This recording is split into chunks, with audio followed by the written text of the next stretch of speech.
This video is made possible by mydiy.ie. Visit mydiy.ie and use code NEXTGEAR10 for 10% off your next order. So this is the all-new Audi A8 with 286 brake horsepower from a 3-litre diesel engine.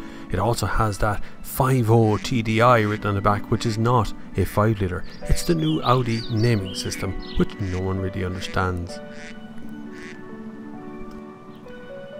Also in this segment is the BMW 7 Series and Mercedes S-Class. This car is head and shoulders above the rest of them in that segment.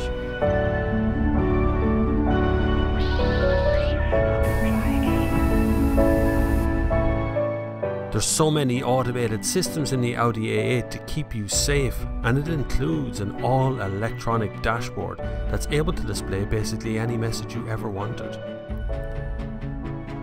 Various modes on the screen allow you to go as fast or as slow as you like.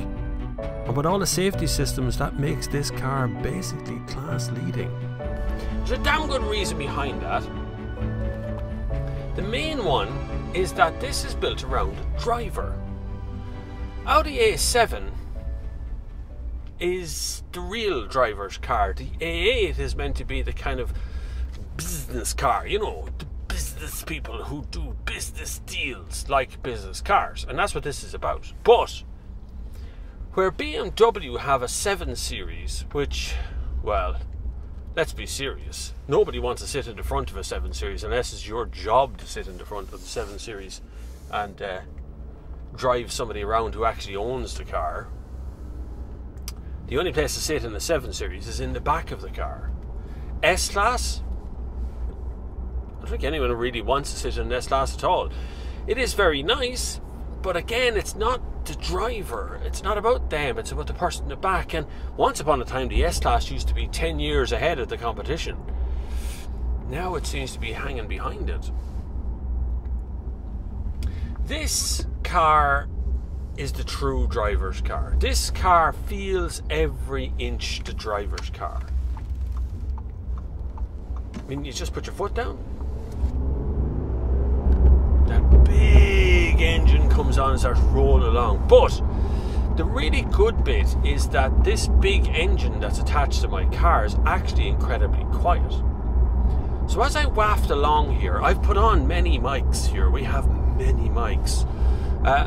As we waft along this road, you'll see what I'm talking about when it comes to volume.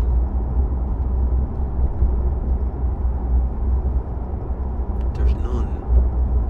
Audi have replaced all the things in the car that make any sense, like the air conditioning opening system here. You hear the clicky thing? That's a fake sound, and it's on all them things, and it's fake. It's the same sound you get when you open the Audi A3 air vents and go. It's exactly the same sound, but they've faked it and put it in here with these little kind of touchpad things, which are cool. But the vents can open and close then. When you do that, the vent actually shuts behind it. This has Apple CarPlay, but of course it has the Audi system built in, and the Audi system is exceptional. You don't need to use Apple CarPlay if you don't want to, it's fine. Now, you might think that this car is all about, you know, wafting along the road and not really having any fun, but actually that's the point of the driver's car. I want to drive this car. I literally want to go outside the door every time someone says they need a pint of milk. I would be happy if somebody said to me, you have to drive to Cork. And when I get there, I find out I've forgotten my sunglasses, just turn around and go home. I would be happy doing all of that. I think that this is one of the most outstanding cars I have driven in years. If I could sell a kidney to buy a car, it would now be this car. And that's the same as what Audi's been doing for the last couple of years. And particularly when you start looking at the Audi RS range, the RS3 has shot to the top of my want list straight away. I can't afford it, but someday maybe I'll be able to. But this A8, which should be Luxo barge, forget about it, you know, it's just like big luxury vehicle for driving old people around, doesn't feel a single jot of it. It is an amazing first class lounge in here. I enjoy every moment in this car, and even though there's The back seats don't have any DVD players, nothing like that. This is not about the back seats. This is about the driver. This is about the enjoyment of driving, the enjoyment of just being able to trundle along the road. Now, I know there's hundreds of sheep out there, but I can't hear a thing. It is so quiet in here, so beautifully appointed.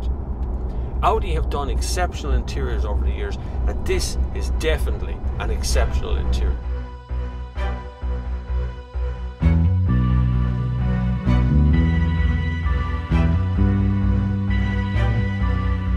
As the miles wore on, I began to wonder about more normal things, like fuel economy and how good the car is to drive. Fuel economy, it's pretty good actually, to be honest with you. Around 7 litres per 100 kilometres from a 3 litre diesel. That's real world driving as well. I've been in efficiency mode for a bit. There's a few modes to select from in here, so you can go efficiency, you can go comfort. The difference between the two, efficiency will always try to be in the most efficient mode, so it'll turn down the air conditioning, it'll put it all on eco and try to eke out as much fuel as it possibly can from the car. And it does the same thing when you use the active cruise control. So in efficiency mode, it begins to slow you down as you approach roundabouts and as you approach everything else on the road. It's trying to be efficient in its gear changes. Comfort turns it all back on, so AC goes on to normal. Everything starts to turn into a normal car. The comfort setting on the suspension means the suspension is more wafty and more wallaby as it goes on the road. That's exactly what you want, by the way, for something like this. No matter which mode you pick, you will always have that big cruiser feel whenever you're out on the motorway or on the back road. Even the sports mode has a great feeling on the road.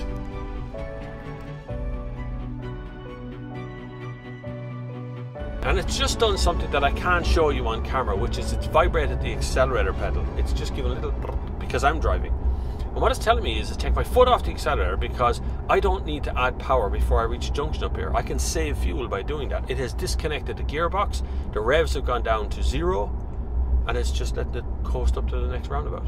It's an amazing feature. I really, really love what Audi's done. Such subtle things in the background, stuff you're looking for, you go, nah, no, that can't be possible.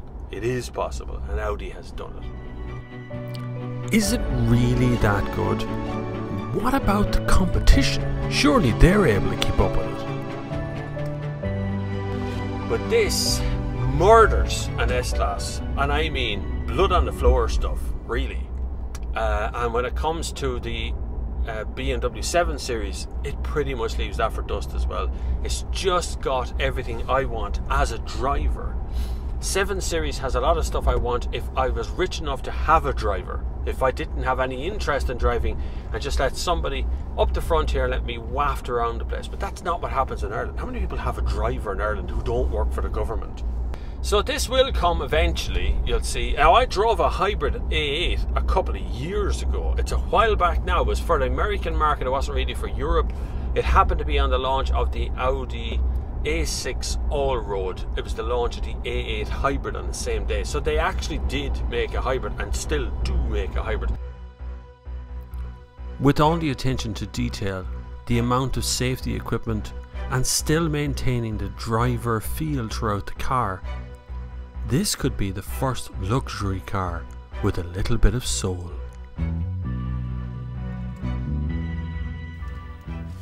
So thank you very much for watching. Please click the subscribe button down below. If you wouldn't mind, have a check out of the links that are down there too, which will lead you to be able to fund this channel and keep it free. All of the things you see here are different, so let me know if you like what's going on down below in the comments. Leave me a message wherever possible, and join me at 2 p.m. every Sunday for the Sunday service live, which is me talking about cars live right here on YouTube.